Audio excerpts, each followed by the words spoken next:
一只小猫爬上了废弃的火车轨道，它好奇地看着深邃的涵洞，接着转头望向突然亮起的后面警灯。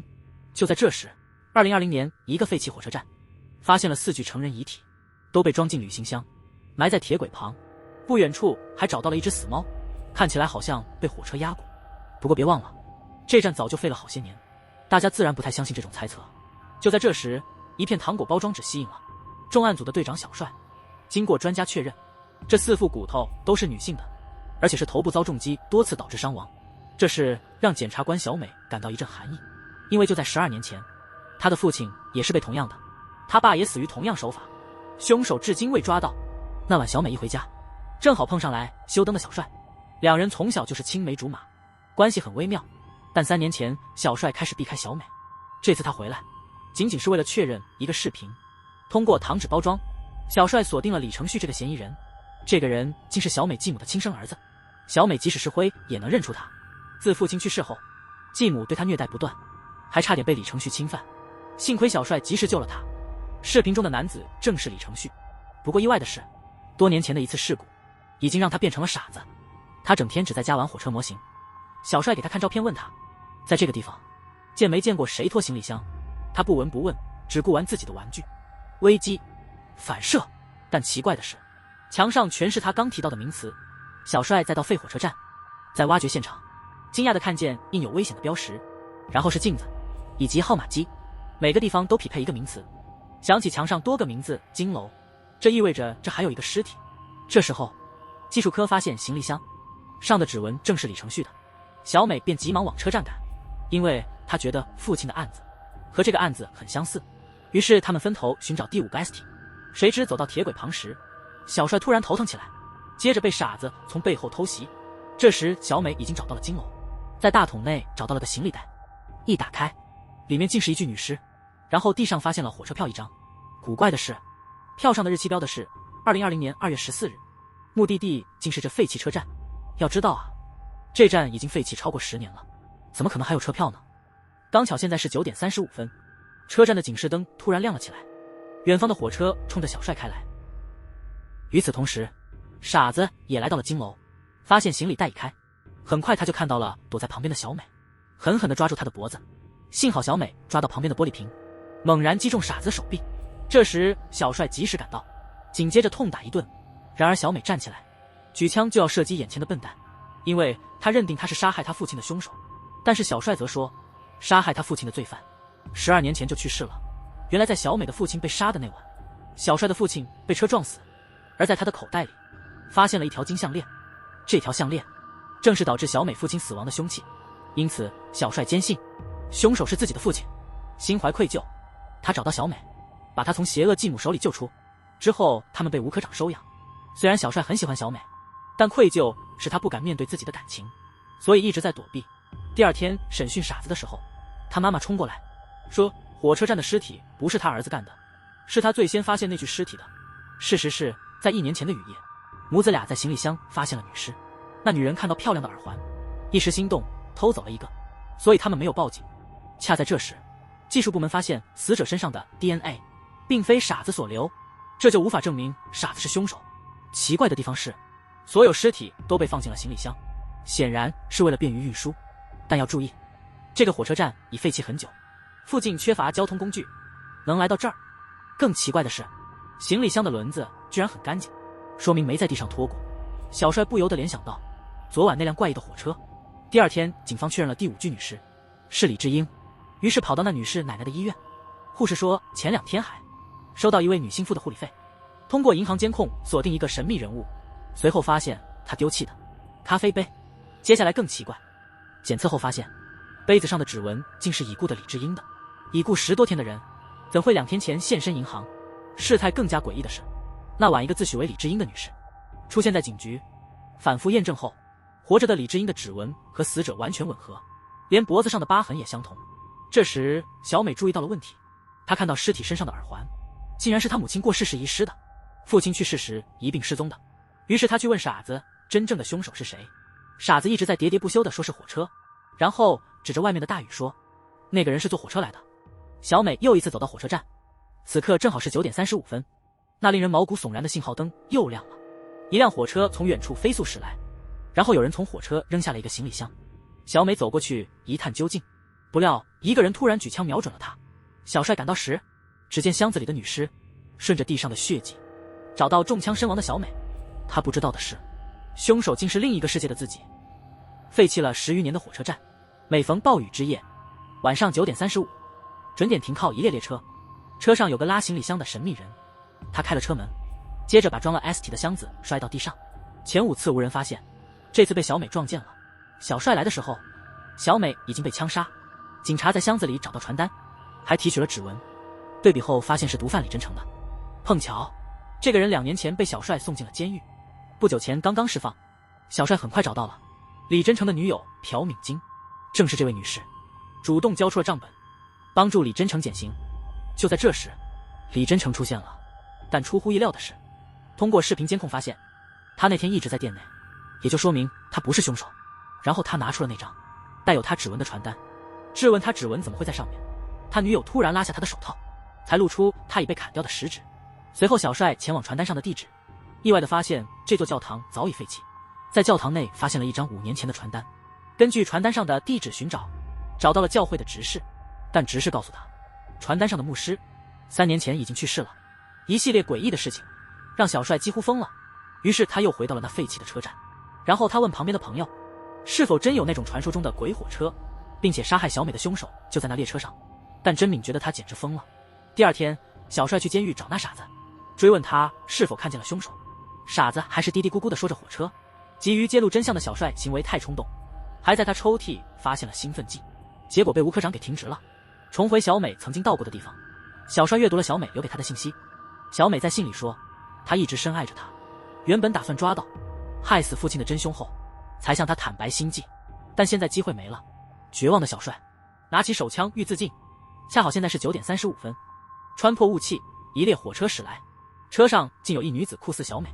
于是他急忙跑去追火车，赶紧爬了上去，打破窗户进了车厢，但找到的女人却不是小美。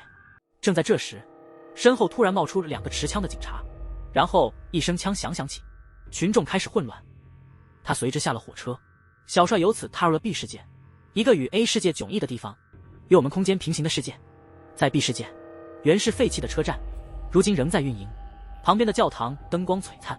这时他接到了一张传单，前面站的正是 A 世界3年前去世的牧师。见到警车来了，小帅立刻逃开，身后突然响起一枪。他慢慢回头，没想到瞄准他的竟是一直挂念的小美。他伸手轻触她的脸庞，确认这不是梦。原来在平行空间 B 的世界，只有日期是一样的，所有其他事物都与 A 世界大不同。在 B 世界，车站始终运作，教堂也未打烊，眼前的小美也没有死。但他不知道，这里的小美孤单又冷漠，多年来一直是小帅的死对头，身份大有不同。他不再是检察官，而变成了刑警。B 世界的小帅运气真差，不仅吸毒，还被怀疑杀了毒贩李真诚。通过现场弹痕鉴定，受害人是被38口径的左轮手枪射杀的。在嫌疑人家门铃上还发现了他的指纹，监控录像也是如此，所有证据都指向他。小帅突然发现 B 世界里存在一个完全不一样的自己。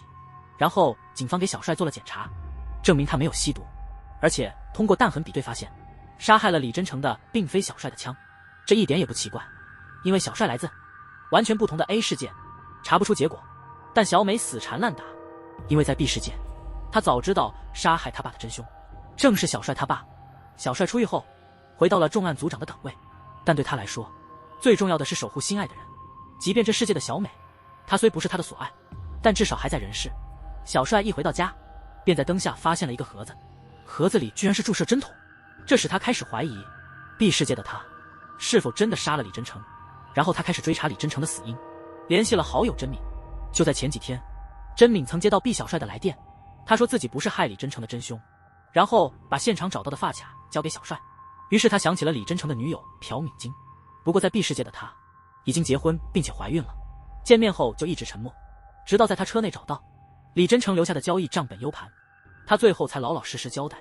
就在案件发生的那晚，他曾打电话给李真诚，电话中传来了撞墙的声响。小美于是急忙赶往现场，在墙角的壁柜旁发现了嫌疑人的血迹。得知自朴敏晶的消息，原来李真诚是 B 小帅的内线。两人那天计划在日城站会面。李真诚率先到达现场，看到有个遗弃的行李箱，好奇心驱使他打开它，箱内的情形把他吓得不轻。紧接着遇到了毕小帅，从他那里知道行李是谁托运的。毕小帅随即追踪嫌犯登上了火车。这时小帅豁然开朗，不论是李真诚还是 A 世界的小美，都是因为发现行李箱里的尸体才被神秘人杀害。可这神秘人绝非 B 世界的自己。回家后的小帅依然噩梦不断，一声开门音把他吵醒。万万没想到，来人居然是在 A 世界已经逝世10多年的父亲。这才懂得在 A、B 两个平行世界中，每个人的命运都大相径庭。真是头一回见到这种歧视。这个男孩只是被赶车的女孩轻轻碰了一下，但后来的决定让这个男孩经历了2段截然不同的生活。在 B 世界，小帅得知这件事后就直接走了，因为他刚接了个电话，电话里说他爸的手机忘在客户家了。与此同时，他爸也急忙去取手机，却不知道顾客已经被凶手杀害了。看到地上的尸体，他吓坏了，但见地上有条金项链，一时心动就拿了。逃跑时恰遇赶来的小帅哥 B。 这时一辆车突然冲了过来， B 小帅及时救了父亲。时间回到了开始， A 小帅决定向淋湿的小美走去，递给他自己的伞。而未料到，正因为迟到了1分钟，当他再见到父亲时只剩下遗体。 A 小帅在 B 世界看见了自己世界中12年前去世的父亲，内心激动的难以形容。但那起杀人事件让父亲被错当凶手，关了10多年牢。接着小帅询问父亲那天到底发生什么事，但奇怪的是，父亲只说自己喝多了，什么都不记得了。第2天，小帅开始调查父亲以前的案子，被吴科长请去喝茶。要知道，在 B 世界里，吴科长跟小帅根本不熟，而且是他把父亲定为凶手关进了监狱。小帅称父亲是被冤枉的，吴科长却说没证据前不会改变自己的判断。想起那辆怪异的火车，小帅发现了一个无名车站，发现每到暴雨的日子，在9点35分就会有一班8210次列车准时进站。出乎意料的是，这趟列车已经停运了，还听说当天有车门被强行打开。这样一来我才明白， B 世界的那位小尸白也在车上。他跳下列车进入了 A 世界，也就是空间对调了。原本 B 小尸和李真诚见面那天找到一个戒指，李真诚解释是从装着尸体的箱子里掉出来的，因此他跟着神秘人上了火车。但由于涉嫌吸毒等事，警察开始通缉他，于是他中途跳车了。 B 小帅一早醒来听闻新闻播报的连环杀人案，大吃一惊。在他以前的世界根本没这桩案件，翻看案件记录后，他才恍然大悟，自己进入了一个平行世界。于是决定暂时以 A 小帅的身份低调行事。在 B 世界中，神秘人在车厢发现了 A 小帅丢失的笔记本，里头有张小美合照，从而知道已有人得知平行世界的秘密。同时小帅在车厢发现了地上的新鲜泥土。这时旁边的电话突然响了，接着他听见了神秘人的声音：我们俩一样都有多重身份。那个神秘人嚣张地说，现在通道已经关闭，你永远找不到证据，如果不想失去所爱，就乖乖待着。电话就此挂断。小诗一追出去，只看到桶里在烧的，笔记本旁是掉在地上的照片。小帅急忙回警局，又见到了小美，紧紧抱住她，然后对她说，罪犯的儿子恋上受害者的女儿，你说这是新的开始，那就等我会证明那话是错的。这是穿机平行世界的幽灵列车，交叉路口的不同选择带领到截然不同的世界。在 A 世界中，两人互相依赖，满是爱意；而在 B 世界，小帅只能静观忧郁冷漠的小美。两人抵达失踪案发现场，墙上的照片让他们震惊。失踪的竟是第6宗头 S 案的受害人。调查过程中揭露了一个神秘租客，因为租金的问题，租客和受害者之间起了激烈的冲突。没想到这个租客居然是金振宇，他在 A 世界是个刑警，但在 B 世界却成了罪犯。意外的是，振宇对小帅怀有深仇，因为过去为了快速晋升， B 小帅诬陷振宇偷窃，他因此坐了3年牢，所以在审讯时一言不发。只有小帅清楚，振宇绝不是真凶，因为那个被丢弃的箱子首次出现在3年前，而其他3个白骨案推测死亡时间在1年前。在这期间，振宇都在狱中，不可能是他所为。但吴科长却不信，对小帅提出的连环杀人案有疑惑重重。毕竟6具尸体全都丢在了 A 世界，所以 B 世界根本没有杀人案，顶多算作失踪。金振宇为何命运悲剧，得追溯到多年前一起故意伤害案。几个小混混推翻了振宇奶奶的鱼摊，振宇拿着刀就去报仇，刚要用刀刺向那帮人，小帅及时伸手阻止了他，这样在 A 世界中就避免了这场伤人事件。后来振宇跟小帅一起成为了警察，但在 B 世界没有人阻止他，结果他被判了刑，变成了一个罪犯。再次审问时，小帅用情用理说服振宇，他终于开口提到房东失踪当日，他在回家的路上看到一辆车驶过，却不愿多透露细节。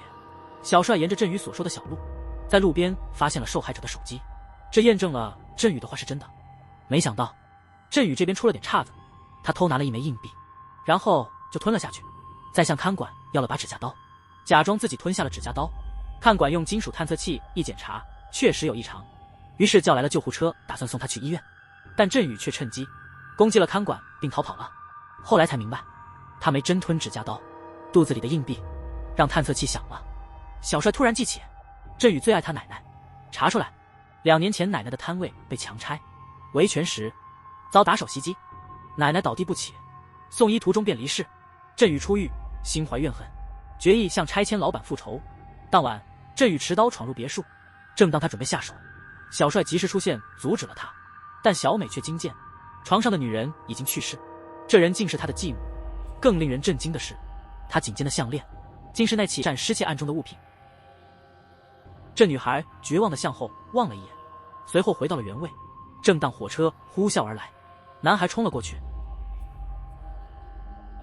两人同日失去父亲，变成孤儿。从救起他那刻起，男孩找到了生存的意义，他决心守护这个女孩，一直如此10年。男孩后来成了警察，女孩则成为了检察官，两人彼此深爱，但始终不敢表白。在调查连环杀人案时，女孩惨遭神秘人枪击，小帅悲痛欲绝，想要自杀。就在那时，一个诡异的列车驶来，看到一个很像小美的女士，于是跳上了火车，来到了与她原本世界并行的 B 世界。这里他又见到了心爱的她，但这个世界的他不认识她。尽管如此，他还是选择留在 B 世界。这次他要好好保护她。不料神秘人又出手了，赵英兰的继母遭到害。通过作案方式来看，凶手正是连环害人的年轻徒弟。第6起事件的目击者在受害人失踪那天看到一辆黑色 SUV 开过，还清楚记得司机左手有个黑胎记。就在这时，赵英兰的儿子李承旭走进警局，他左手的黑色胎记正暴露了他就是那个罪犯。为寻找证据，小帅巧妙询问为何他不开那辆黑 SUV， 还向他保证一定会捉到害了他妈的凶手。没想到李承旭竟然中计，因为他绑架受害者的关键证据正是这辆车。担心被警察抓到，便一夜之间把车送去报废。他离开后，警察早已等待多时，赶紧封存了车辆。随后在车内找到了指纹和毛发，比对后指纹正是受害者的，这直接指向了凶手李承旭。小美在车内发现了一个储物牌，后来在健身房找到了相应的38号储物柜，从黑色手提包中取出一把沾血的大锤，还有4件首饰，正是小美父亲失踪那天丢的饰品。所有证据都指向李承旭。利用手机信号追踪，小美得知李承旭最后现身在大荣市场，于是他赶了过去，在荒废仓库发现了他的藏身处。没想到突然遭到李承旭袭击，可是小美早有防备，掏出手枪对准李承旭。为了替父报仇，他扣响了扳机，随后打算自杀。幸亏小帅赶到及时，抢下了他的手枪。对不起，我不在这，让你自己扛了太多。虽然小美还不太懂，但这男人现在是她的依靠。没想到李承旭还活着，他们就各自去找了。这时候接了毕小帅的电话，他说李承旭不是真凶，只是帮凶。原来毕小帅是在另一 A 世界。突然想起12年前差点撞上父亲的轿车，当时他走进车窗发现司机左手有个黑色胎记，随后找到了关在监狱的傻子李承旭，直到看到傻子画的戴帽难抢锤的画，这时才记起那天车里其实坐着2个人，戴帽的那位才是真正的罪犯。毕小帅因突然沉迷地毒，被狱警发现后直奔废弃的火车站。恰逢9点35分，幽灵列车再度出现，他就这样返回了 B 世界。可谁知一名男子从楼上摔了下来，那人竟是李承旭。2个小贼悄悄溜进房间，小胖子找到了珠宝盒，里头装满了贵重宝石。谁料到房主突然回家，一声巨响吓得小胖子丢了珠宝盒，声音竟把房主惊动了。男主人就起身去看个究竟，他却不知道灾难正一步步逼近。小贼从后面勒住了他，然后拿起大锤。小美向小帅透露，通过受害者的 S 检分析，凶手习惯用右手，但李承旭是左撇子，所以12年前那个案子，真凶非他无疑。而在警局门外，小帅忽被西装男捂嘴，出乎意料，这人居然是异世界的自己。A、B 两个世界的帅哥终于碰面了。B 告诉他，这里没他的地方，让他快点回去。但小帅还有个大事没处理，刚从吴科长那儿听说，父亲重病晚期，时日无多。他去看父亲时，小帅跟他说，12年前的那个闯入案，已证明不是他爸做的，但真凶还没抓到。要是他爸能回忆起那天的情况，可能就能找到线索。可是因为早年酗酒，他爸的记忆已经很模糊了。于是小美就去找了多年的熟人心理医生石明俊。通过催眠，父亲渐渐恢复了记忆，回忆起那天是被药瓶绊倒的。但奇怪的是，案件资料中并未提及药瓶，这就意味着案发后凶手可能返回现场取走了药瓶，这瓶药极可能暴露凶手身份。B 世界的小帅也找到了线索，他发现了李承旭遗留的项链，打开吊坠，里面掉出了药片。经过化验，确认这是治疗亨廷顿病的特效药，而亨廷顿病是一种罕见的遗传病，晚期会失去对肌肉的控制，还可能产生幻觉甚至痴呆。与此同时，石明俊拿出了案发时的首饰盒，这让他爸突然想起了凶手的面孔，但是怎么也没想到，凶手正是站在眼前的石明俊。原本打算按报警器，不料却弄倒了首饰盒，就这慌张的神情暴露了他。石明俊意识到自己露馅了，于是给父亲施了催眠。之后他回家配置了毒药，再度悄悄进入医院。正要下手时，突遭疾病发作，右手不断抖动。此刻父亲醒来，急忙起身将石明俊撞倒，紧接着跑向前台，不料前台没人，只好向外逃离。医院里毕小帅看见乱糟糟的病床，立马追到路边。这时一辆车撞上来，最终还是没逃过。A 小帅赶到时，只见地上2个遗体，凶手弯腰摸了摸，发现父亲已停止呼吸，随即弯腰拾起地上的项链。没料到旁边的男人突然抓住了他，踢倒那男人后，他对地上那个男人说，爸爸和儿子同一天同一时间走也不是坏事。等小帅来到这里，尸体已经冰冷，却见小美背后看见一个和小帅一样的男人，立刻惊呆了。小美拿出指纹仪，确认真是小帅身份。这时小帅进来了，便问他，你究竟是谁？小帅走到仪器边，确认了自己的指纹，结果证实2人是同一个人。小美这才搞明白了平行世界的秘密，为了保护小帅的身份，则不能公布逼小帅死亡的消息。在父亲的葬礼上，石明俊偶遇了小帅，这让他大吃一惊，因为他并不知道眼前的小帅是从另一个平行世界来的。点燃香时，他的右手不断抖动，香炉中的香掉了下来。小帅注意到了这一情况，此时警察找到了肇事的司机，听他说了个震惊的消息，撞倒人后，司机又回到了现场，他看到一个神秘人掐住了那男的脖子，但司机没看清他的脸。于是小帅找到 S 体，注意到脖子的手印，这才肯定司机没撒谎，原是小时候石明俊亲眼见到姥姥病痛，因此心里留下阴影。后来得知此病遗传，从母亲传到自己，他的心态开始扭曲。一个风高夜黑的晚上，他又一次作案，实在是太变态了，别感到不公，你不是唯一，也不会是最后一位。随后他掏出大锤。警方调查发现，先前的6个受害者存在共同点，都在用精神药物，也就是都患有类似焦虑症的问题。他们都是在石明俊医院接受治疗的病人。所以小帅立刻冲向化验室，因为他从昨天起就开始怀疑这个人，便从他指甲上取样，微量血迹加断香上的汗液，做了 DNA 对照，最终证实凶手是他。小帅急忙给小美打电话，结果接的人却是石明俊。原本一无所知的小美刚刚去了那家医院，这让小帅吓得立刻追踪了手机信号，追踪到的位置显示是一家商场，在那的艺术馆内。他又想起了 A 世界的 S 和小美，这让他紧张得很。正在这时候，看到熟悉的身影，便迅速跟了上去。没想到的是，他竟偷偷笑了，然后双手举起，我要自首，因为我犯了杀人罪，不止一个。这孩子亲眼看到姥姥发病的恐怖情形，心里留下了难以抹去的阴影，知道这病可能会从母亲那遗传给自己，就多次开始作案，已经有8个受害者了。完全没想到他居然主动自首。听说连环杀人犯被抓，吴科长相当震惊，于是一夜之间开启了审讯。但石明俊显得很镇定，他承认不论是12年前的闯入偷窃案，还是之后的6起案件，全都是他所为。询问其原因，他指着自己的头说：“都是因为这破病。”他还嚣张地说：“这是在给你们机会，如果你们能抓到我，我杀了人，你们没发现，所以我就没杀人。”确实是这样，因为前6个受害者的尸体都被丢到了异世界，找不到他们，离证明罪行的时间只剩43小时。警察搜了所有可疑地点，却一点头绪都没有。于是小石只好拿出化验单，通知小美，证实石明俊罪行的唯一物证便是我。但要明白，一旦毕小帅的身份暴露，在这世界上，小帅的存在就将不复存在，他将不得不消失。没想到的是，尸体居然被人更换了，还被火化了。唯一证据丢失，只能释放石明俊。没想到他又嚣张地说，还杀了一个人。3天前又杀了个女人，看你们能不能找到尸体。这让大家都震惊了。气愤的小帅立刻拦下石明俊：“你明知我是越界的，你伤害了小美，我绝不会饶过你。”而石明俊却凶狠地反驳：“你在胡说些什么？我杀了小美？”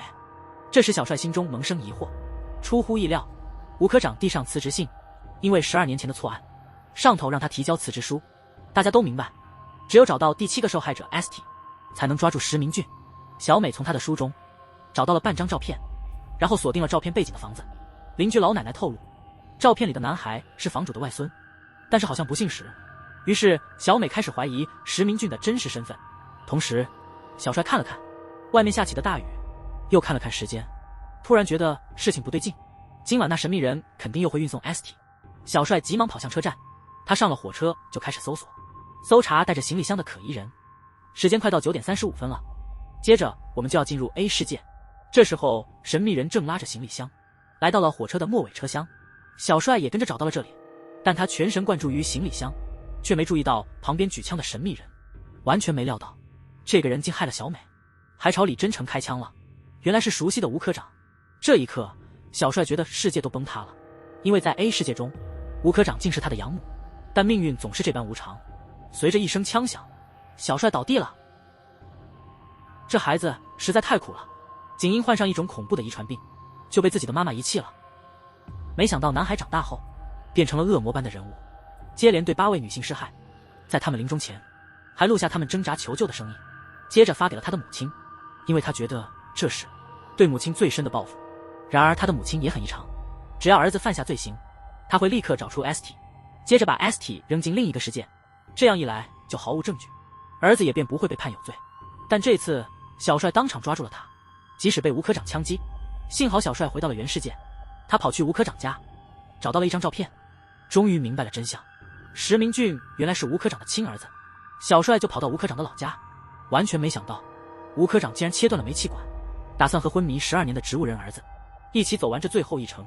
原来年轻时的吴科长怀了已婚男人的孩子，悄悄把孩子生了下来，但没过多久就发现了妈妈有种罕见的遗传病，这病还能传给他儿子。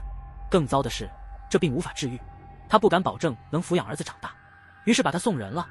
直到一天，他在一起凶案现场发现一个掉落的药瓶，立刻认出那是儿子治病的特效药。于是他联系到了石明俊，却万万没想到那杀手只是淡淡一笑。正是因为他故意作案，目的是为了报复抛弃他的吴科长，毕竟他知道自己妈妈是警察，迟早会找到他。为了给儿子洗清罪名，吴科长把罪责推到了小帅他爸头上。美好不常在，石明俊车祸后变植物人，而在另一个世界，车祸未曾发生，他深陷于之中。一天夜里，母子俩重游故居，石明俊对他说：“一直在等，一直等，等你亲手为我戴上手链。”因为他觉得如果吴科长真是他妈，早应该阻止他了，而不该一直放任，使他变成了一个怪物。但吴科长只跟他说了：“我要保护你。”没想到吴科长原来是来自第3世界，儿子初犯时他亲自将他逮捕了，没料到儿子进了监狱，一心寻死，最终自尽。他因此发现了平行世界的秘密，穿越到了另一个世界，干掉了那边的吴科长，顶替了他的位置，从此不再阻止儿子。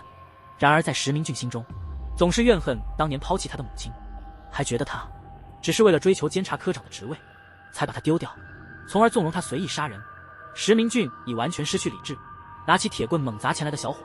尽管这样，旁边的吴科长不仅没制止，还接过铁棍继续砸，狠狠教训了这个小伙。但石明俊完全不买账，直接抓住他的脖子，接着说：“你带给我的只是困扰，幸好小美及时出现救了吴科长，而这位失控的女士转手就把枪指向小美，幸亏小美机智将她制服。可是吴科长转身对儿子说：“把你逼成怪物的我去对付 S 他。”正当危机关头，小帅突然出现，他控制了石明俊，等特警到达，才抓住疯狂的母子，以为事情已了结。不料石明俊突抢手枪，说自己终于想通了，原来让妈妈痛苦的就是自己，然后他就开枪自杀了，以为命运已经改变了，结果小美被神秘人刺伤了。小石于是去监狱找浩科长，他说小帅搅乱了一切，破坏了第二世界的秩序，作为代价，小帅接触的人都命运多舛，都将非常凄惨，小美又得承受他的离世之痛。为保小美不受伤，小帅站到火车轨道中央，举枪欲自尽。此刻幽灵列车朝他驶过，奇迹发生，小帅来到了第3个世界，在这里人际关系全然不同，没有吴科长和石明俊，杀戮也少了很多。在某个路口，小帅意外遇见了小美，原本打算擦肩而过，却被小美叫住。他不知道的是，这个小美来自第二世界。原来小帅离开后，小美找到了吴科长，揭秘了前往平行空间的路径。为了爱情，他抵达了第3世界，于是他们在崭新的第3世界重新开始生活。